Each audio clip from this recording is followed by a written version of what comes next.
Germany থেকে ৫,০০০ সেনা প্রত্যাহার করছে যুক্তরাষ্ট্র। নৌ অবরোধের ৪৫টি জাহাজ ফিরিয়ে দেওয়ার দাবি সেন্টকমের। ইরানে অবিস্ফোরিত বোমা সরানোর সময় আইআরজিসির ১৪ সদস্য নিহত। লেবাননে ইসরায়েলি হামলায় শিশুসহ নিহত ১২।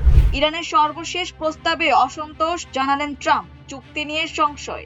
ইরান যুদ্ধকে ভুল মনে করেন ৬১% মার্কিন নাগরিক। জ্বালানির দামে পিষ্ট হচ্ছেন মার্কিনিরা, অভিযোগ কংগ্রেস সদস্যের। জাপান সফরে গেলেন বিরোধী দলীয় নেতা ডক্টর শফিকুর রহমান। ঢাকা বারের সব পদে বিএনপি পন্থীদের জয়। জার্মানি থেকে ৫,০০০ মার্কিন সেনা প্রত্যাহারের নির্দেশ দিয়েছেন যুক্তরাষ্ট্রের প্রতিরক্ষা মন্ত্রী পিট হেগসেথ। শুক্রবার পেন্টাগন এ তথ্য নিশ্চিত করেছে। ইরান যুদ্ধকে কেন্দ্র করে মার্কিন প্রেসিডেন্ট ডোনাল্ড ট্রাম্পের সঙ্গে ইউরোপের দেশগুলোর ক্রমবর্ধমান দূরত্বের মধ্যেই ন্যাটো মিত্র জার্মানির বিরুদ্ধে এই পদক্ষেপ নিল ওয়াশিংটন। কয়েকদিন আগে জার্মানির চ্যান্সেলর ফ্রিডরিখ মেটসের সঙ্গে তিক্ত বাক্য বিনিময়ের পর দেশটি থেকে সেনা সরিয়ে আনার হুমকি দিয়েছিলেন ট্রাম্প। ২ মাস ধরে চলা ইরান যুদ্ধ বন্ধে শান্তি আলোচনায় ইরান সরকার যুক্তরাষ্ট্রকে অপমান করছে বলে অভিযোগ তুলেছিলেন জার্মান চ্যান্সেলর। মূলত এর জেরেই ট্রাম্প এই পদক্ষেপ নিলেন বলে ধারণা করা হচ্ছে। পেন্টাগনের প্রধান মুখপাত্র শন পার্নেল রয়টার্সকে জানিয়েছেন, আগামী ৬ থেকে ১২ মাসের মধ্যে এই সেনা প্রত্যাহার প্রক্রিয়া সম্পন্ন হবে বলে আশা করা হচ্ছে। এদিকে ইরানের বন্দরগুলোর ওপর আরোপ করা নৌ অবরোধে ৪৫টি জাহাজ ঘুরিয়ে দেওয়ার কথা জানিয়েছে মার্কিন সামরিক বাহিনীর সেন্ট্রাল কমান্ড। তাদের দাবি, এসব জাহাজ অবরোধ ভাঙার চেষ্টা করেছিল।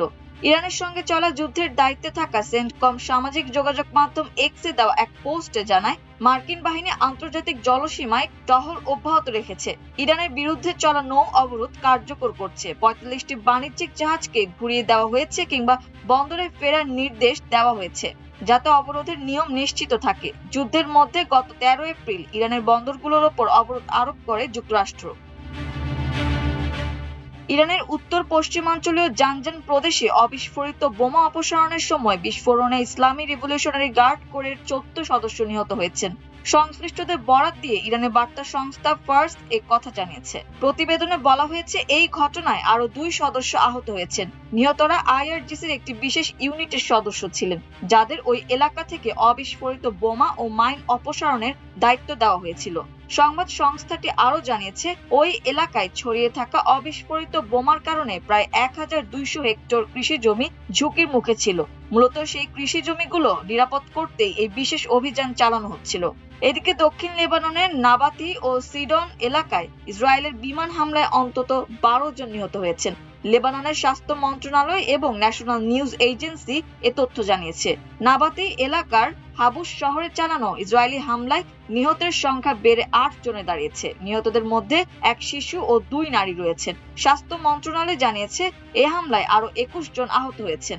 এদিকে সিডনের জরাইরিয়া শহরে পৃথক ইসরায়েলি হামলায় আরো ৪ জন নিহত হয়েছেন। এনএন এর প্রতিবেদন অনুযায়ী নিহতদের মধ্যে ২ নারী রয়েছেন। সেখানে আহত হয়েছেন আরো ৪ জন। যুক্তরাষ্ট্রের প্রেসিডেন্ট ডোনাল্ড ট্রাম্প বলেছেন, যুদ্ধ বন্ধে ইরানের দেওয়া সর্বশেষ প্রস্তাবেও তিনি সন্তুষ্ট নন। একই সঙ্গে ইরান আদৌ কোনো চুক্তিতে পৌঁছাতে পারবে কিনা তা নিয়েও সংশয় প্রকাশ করেছেন তিনি। হোয়াইট হাউসের সাউথ লনে সাংবাদিকদের ট্রাম্প বলেন, তারা একটি চুক্তি করতে চায়, কিন্তু আমি এতে সন্তুষ্ট নই। ইরানের সর্বশেষ প্রস্তাবের ঠিক কোন বিষয়টি তিনি গ্রহণ করতে পারছেন না সে সম্পর্কে বিস্তারিত কিছু জানাননি ট্রাম্প। তবে তিনি ইঙ্গিত দিয়েছেন, তেহরানের কর্মকর্তারা হয়তো কখনোই আলোচনার মাধ্যমে একটি স্থায়ী মীমাংসায় পৌঁছাতে পারবেন না। প্রেসিডেন্ট ট্রাম্প বলেন, তারা কিছু পদক্ষেপ নিয়েছে, তবে তারা শেষ পর্যন্ত লক্ষ্যে পৌঁছাতে পারবে কিনা তা নিয়ে আমি নিশ্চিত নই। এ সময় তিনি ইরানের নেতাদের মধ্যে প্রচন্ড মতভেদ রয়েছে বলে দাবি করেন। ডোনাল্ড ট্রাম্প আরো বলেন, তাদের নেতৃত্ব খুবই অসংগঠিত। সেখানে ২ থেকে ৩টি এমনকি ৪টি উপদল থাকতে পারে, একটি বিক্ষিপ্ত নেতৃত্ব। তারা সবাই চুক্তি করতে চায় ঠিকই, কিন্তু সবাই তালগোল পাকিয়ে রেখেছে। Washington post, ABC news, Ipsos প্রকাশিত সাম্প্রতিক এক জনমত জরিপ অনুযায়ী ৬১% মার্কিন নাগরিক মনে করেন ইরানের বিরুদ্ধে যুক্তরাষ্ট্রের সামরিক শক্তি ব্যবহার করা একটি ভুল সিদ্ধান্ত ছিল। ওয়াশিংটন পোস্ট উল্লেখ করেছে, এই জনমত ২০০৬ সালের মে মাসে ইরাক যুদ্ধ নিয়ে করা এক জরিপের প্রায় সমান। ওই সময় ৫৯% মার্কিনী ইরাক যুদ্ধকে ভুল বলেছিলেন। এছাড়া 1971 সালের এক গ্যালপ জরিপে দেখা গিয়েছিল প্রতি 10 জন মার্কিনের মধ্যে 6 জনই ভিয়েতনাম যুদ্ধকে একই রকম ভুল হিসেবে আখ্যায়িত করেছিলেন। বর্তমান জরিপ অনুযায়ী ডেমোক্রেটদের প্রতি 10 জনের মধ্যে 9 জন ইরানের বিরুদ্ধে সামরিক পদক্ষেপকে ভুল মনে করছেন। এছাড়া 71% স্বতন্ত্র ভোটার এবং 19% রিপাবলিকান সমর্থকও একই মত পোষণ করেছেন। এদিকে ইরান যুদ্ধের কারণে যুক্তরাষ্ট্রের জ্বালানি তেলের অস্বাভাবিক মূল্য বৃদ্ধির বিষয়টি তুলে ধরেছেন ডেমোক্রেট কংগ্রেস সদস্য টেড লিউ। প্রেসিডেন্ট ট্রাম্পের কড়া সমালোচক হিসেবে পরিচিত এই রাজনৈতিক সামাজিক যোগাযোগ মাধ্যম এক্সে লিখেছেন, ট্রাম্প এবং তার ধনকুবের বন্ধুরা যখন আরো ধনী হচ্ছে তখন সাধারণ মার্কিনীরা পিষ্ট হচ্ছে। আমেরিকান অটোমোবাইল অ্যাসোসিয়েশনের তথ্য অনুযায়ী যুক্তরাষ্ট্রে প্রতি গ্যালন পেট্রোলের গড় দাম বেড়ে $4.39 দাঁড়িয়েছে। ইরান যুদ্ধ শুরু হওয়ার আগে এই দাম ছিল $3 কম। অবশ্য প্রেসিডেন্ট ডোনাল্ড ট্রাম্প প্রতিশ্রুতি দিয়েছেন যুদ্ধ শেষ হলে জ্বালানির দাম দ্রুত কমে আসবে।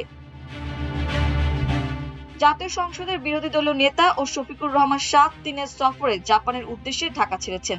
শনিবার ভোর রাতে তিনি জাপানের উদ্দেশ্যে যাত্রা করেন। বাংলাদেশ জামায়াত ইসলামীর পক্ষ থেকে জানানো হয়েছে, শনিবার রাত 3টায় তিনি হযরত শাহজালাল আন্তর্জাতিক বিমানবন্দর থেকে একটি ফ্লাইটে রওনা হন। দলীয় সূত্রে জানা যায়, সফর সঙ্গী হিসেবে তার সঙ্গে রয়েছেন জামায়াত ইসলামী কেন্দ্রীয় নির্বাহী পরিষদ সদস্য ও ঢাকা 12 আসনের সংসদ সদস্য সাইফুল আলম খান মিলন এবং জামায়াত আমিরের পররাষ্ট্র বিষয়ক উপদেষ্টা ও ঢাকা 14 আসনের সংসদ সদস্য ব্যারিস্টার মীর আহমদ বিন কাসেম আরমান। জামায়াত সূত্র জানায়, 7 দিনের এই সফরে ডাক্তার শফিকুর রহমান জাপানের বিভিন্ন গুরুত্বপূর্ণ ব্যক্তির সঙ্গে সৌজন্য সাক্ষাৎ ও মতবিনিময় করবেন। আগামী 9 মে তার ঢাকায় ফেরার কথা রয়েছে। গত সংসদ নির্বাচনের পর বিরোধী দলীয় নেতা হিসেবে এটি তার অন্যতম গুরুত্বপূর্ণ বিদেশ সফর। সফরকালে দুই দেশের পারস্পরিক স্বার্থ সংশ্লিষ্ট বিভিন্ন বিষয়ে আলোচনা হতে পারে বলেও ধারণা করা হচ্ছে। ঢাকা আইনজীবী সমিতির নির্বাচনে বিএনপির সমর্থিত জাতীয়তাবাদী আইনজীবী ঐক্য প্যানেল বিপুল ভোটে জয়লাভ করেছে।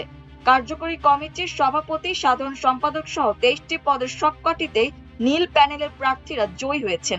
জামায়াত ও এনসিপি সমর্থিত সবুজ প্যানেল একটি পদেও জয় পায়নি। স্বতন্ত্র প্রার্থীরাও কোনো পদে জয়লাভ করেনি। প্রধান নির্বাচন কমিশনার হিসাবে দায়িত্ব পালন করা অ্যাডভোকেট মোহাম্মদ বোরহান উদ্দিন শুক্রবার রাত 12টার দিকে ফলাফল ঘোষণা করেন।